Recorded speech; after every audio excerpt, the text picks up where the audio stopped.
Today we are going to cover my top tips for interviews, covering 3 core segments of body language, psychology, and also content and delivery. And I think the first one, body language, is one of the most underestimated areas of interviews, but it makes a massive difference in terms of the energy that you give off to the interviewer that they perceive, but also the signals that you send inside your body to yourself. Now, it might sound crazy, but one of the core things I do before any interview is power posing. And whoever hasn't heard of power posing, essentially it is kind of opening your body. It's what even blind Olympic runners do when they cross the finish line. And it signals to your body that you are ready, you are energetic, you are brave. And mostly it will look like having your shoulders back, your chest open, being kind of tall and proud. And the opposite to this would be submissive posing, where maybe you kind of cross your arms, you close your body off, you might be looking indirectly at someone, you might even be looking down. And actually, the signals that sends inside your brain to your body about kind of your environment and its safety makes a massive difference, to the extent that actually when they had a blind pool of candidates doing power posing before an interview and submissive posing during an interview had radically different outcomes for the exact same level of technical knowledge, of career histories in terms of the outcome of the interview, just because of the way the interviewer perceived them. Now, my second tip to do with psychology actually comes into play in terms of the questions that you might want to ask the interviewer yourself. So firstly, you should always ask the interviewer questions if they give you space. And in fact, I like to make some of my interviews, when I have the opportunity, a little bit more interactive if there is room with the interviewer to do that, whereby it just doesn't feel like it's a one-way conversation, but it's engaging for both and you're kind of following what they're saying, and maybe you ask specific questions.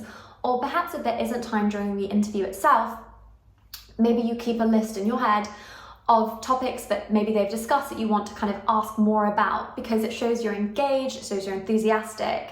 And on the topic of psychology, my favorite question to ask at the end of an interview is essentially, if I were to get this role and I was successful, what would my first 6 months of the role look like?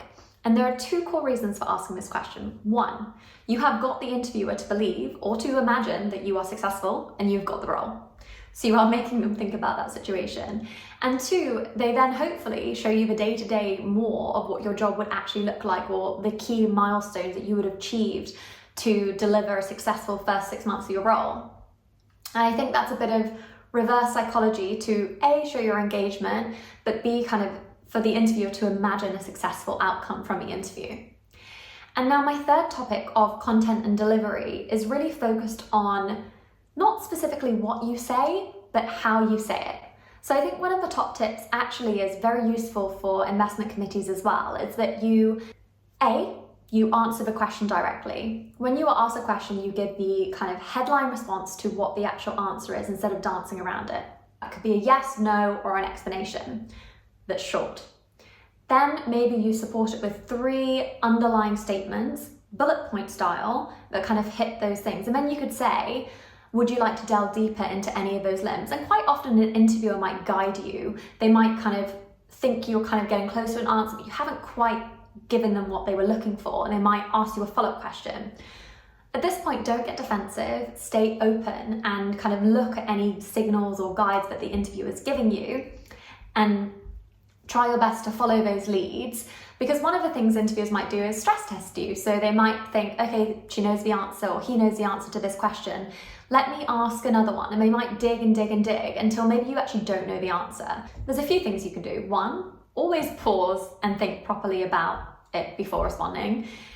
Never lie and pretend you know way more than you do, because chances are your interviewer knows the topic very well and you might quickly become uncovered that you actually don't know what you're talking about. And 3, you can always offer to kind of follow up after an interview if you're unsure on a topic. So if someone asks you something, you might say, oh, I actually haven't covered that before, or I can't remember now, but I'd really like to look into it and maybe get back to you. And maybe there isn't always the opportunity to do that, but I think, especially in an industry when you're surrounded by incredibly intelligent people, it's important to be honest about when you don't know a response and be upfront instead of kind of blundering your way through and kind of pretending you know things that you perhaps don't know.